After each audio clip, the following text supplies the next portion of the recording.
Hey everybody, Al Noriker here for KastKing, and we're continuing our basics of fly fishing demonstrations. I'm going to teach you how to be a better fly fisherman, or maybe just get started to begin with. We're out here on this gorgeous river in Colorado, and we're about ready to go fishing. We've talked about fly rods and fly line and a lot of different things, and we're about ready to put it all to use. So what do I do next? I've got this big box of flies here. I've got dry flies, I've got nymphs, I've got streamers. How do I rig that up so that I can actually get on the water and catch fish? So in this fly box, I have a lot of different styles of flies, and I use all of them for different conditions. There's dry flies, in other words, flies that float on the surface of the water and imitate an adult fly that has hatched from the nymphal stage. Those can be very, very good, but there's a lot of conditions where that just doesn't apply.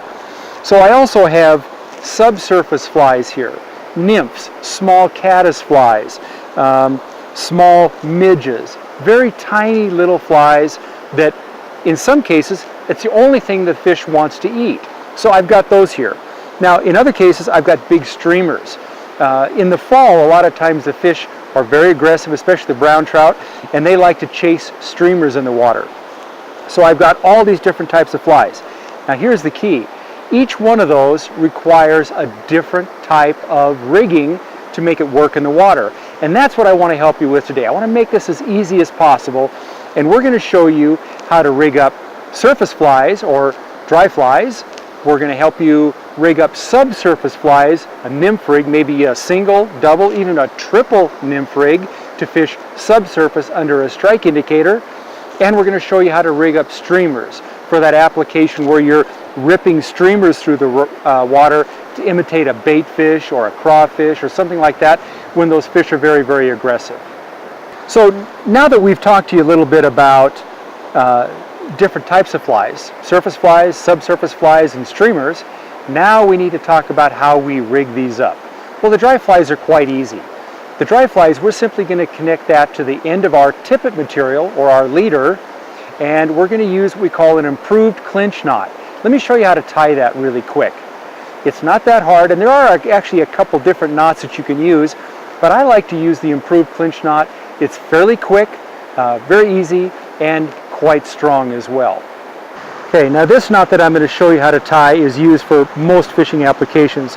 I use it specifically for dry flies for sure. It's called the improved clinch knot.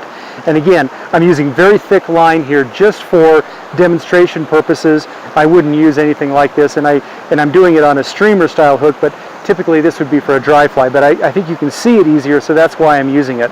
So I'm simply going to start by putting the tag in through the eye of the fly, and now I'm going to twist the fly, and I'm going to twist that fly 7 times, and I'm going to take the tag in and I'm going to put it right through that gap, right just like that. Now I'm going to take the tag in and go back up through that hole that I created right there. Pull that tight. Now one thing that I would typically do is I would always get it wet, and just a little bit of saliva from my mouth allows that to draw up nice and tight and it won't slip. Pull that down nice and tight, snug up that knot, and then I'm going to take my nipper tool, cut it off very, very close. That's the improved clinch knot, and again, this is very thick line just so that you can see it. So when I tie on a nymph, I'll usually use 2 different flies, one slightly larger than the other, and I'll start by tying the bigger fly first. And I'll use that improved clinch knot again, or I might use what we call a uni knot. Now a uni knot allows that bug to float a little bit more freely in the water because the knot is not perfectly tight to the eye of the hook. I think it's a little bit more of a natural presentation. So anytime I'm tying a subsurface fly, I prefer to tie a loose uni knot. And let me show you how to tie that. It's actually very easy as well. Okay, so this is the uni knot. This is the knot that I'm going to use for streamers and subsurface flies.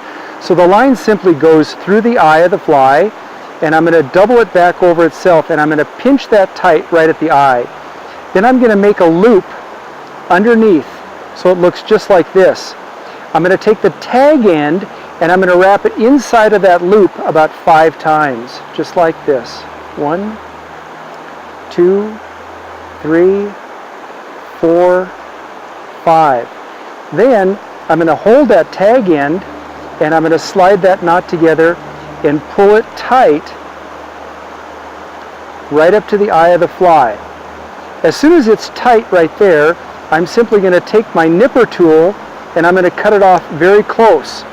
Now, this is similar to a clinch knot because it's tight to the eye of the fly. But unlike a clinch knot, I can loosen this, so now you see this loop allows this subsurface fly, in this case a streamer, to have much more action in the water. When a fish hits, it'll simply pull down tight to the eye like this, and before I make my next cast, I'll just simply pull it loose again, and I can do that over and over again and have a nice loose knot, more action on the fly, but still very tight when I need it to be. So when I tie a multiple subsurface rig, I'll start by using a uni knot on my top fly. And that allows that fly to move a little bit more freely in the water and look a little bit more natural. As soon as I have that attached, I'll then take a small short section, about 18 to 24 inches long, of leader. And that leader material will typically be 4X, 5X, maybe even 6 or 7X, depending on water clarity and the size of fly I'm using next. Then I'm going to tie that leader section, or that tippet material, onto the shank of the hook of my top fly. And I'm simply going to tie that with that same improved clinch knot. And that holds it very tight right to the turn or the shank of that hook just above the barb. From there, I'm going to go right back down to my smallest fly now, about 18 or 24 inches away, and tie on that fly. So now when I'm done, I actually have two flies about 18 or 24 inches apart that imitate two different types of bugs that the fish might be feeding on. Basically, it doubles my chances of getting a strike. So my double nymph rig is attached to my leader. Now I'm ready to go fishing, almost. Now I've got to get those flies down to where the fish are actually feeding, which is typically right on the bottom of the creek or the river. So how do I get that down there? Well, some of these flies may have been weighted themselves, so they'll actually sink on their own. But depending on the speed of the water and how deep the depth is, I might need some help to get those down to where the fish are feeding. So I'm going to use some split shot. And here's a couple small little split shot I'm simply going to attach to my leader by pinching that onto the line, roughly about 2 feet above my top fly. And that's going to sink down very quickly and get that fly right down to where the fish are feeding. Now, if I'm not getting it all the way down deep enough, I'm probably not going to catch fish because they're right on the bottom most of the time. So I might need to add even more split shot.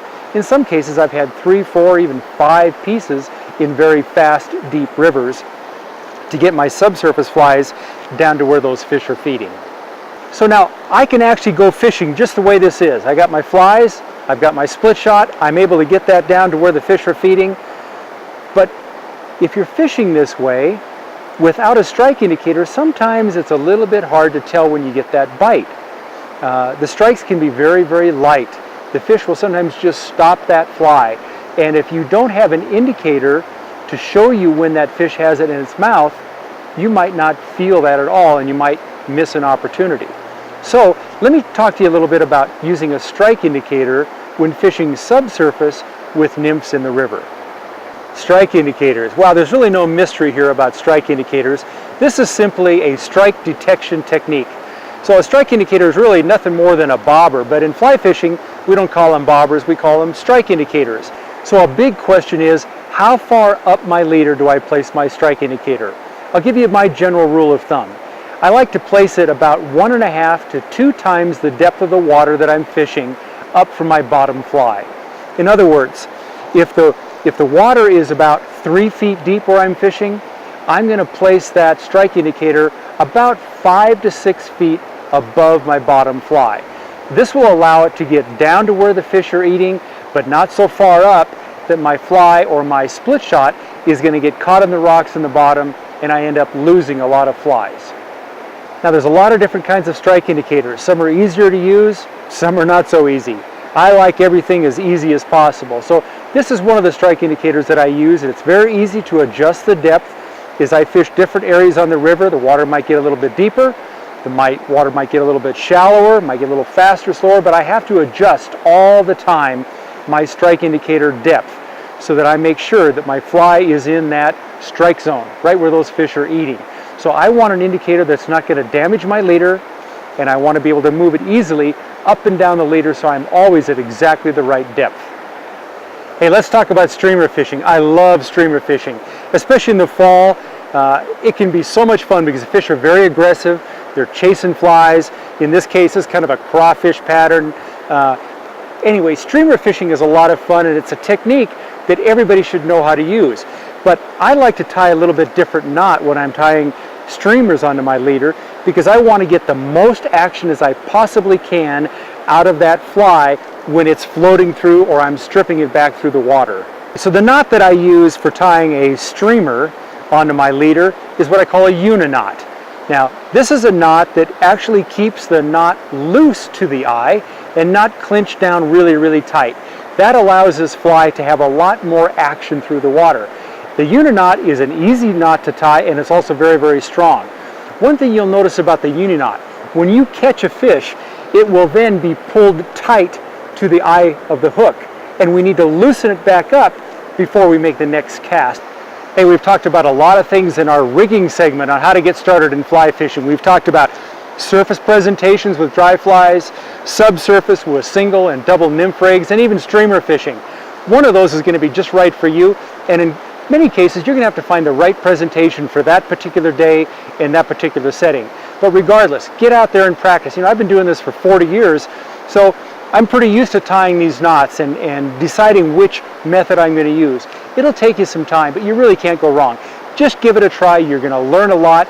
Really enjoy this sport. I'm Al Noriker for KastKing, and hey, I really encourage you to go fishing tomorrow. It's a lot of fun. Have a great day.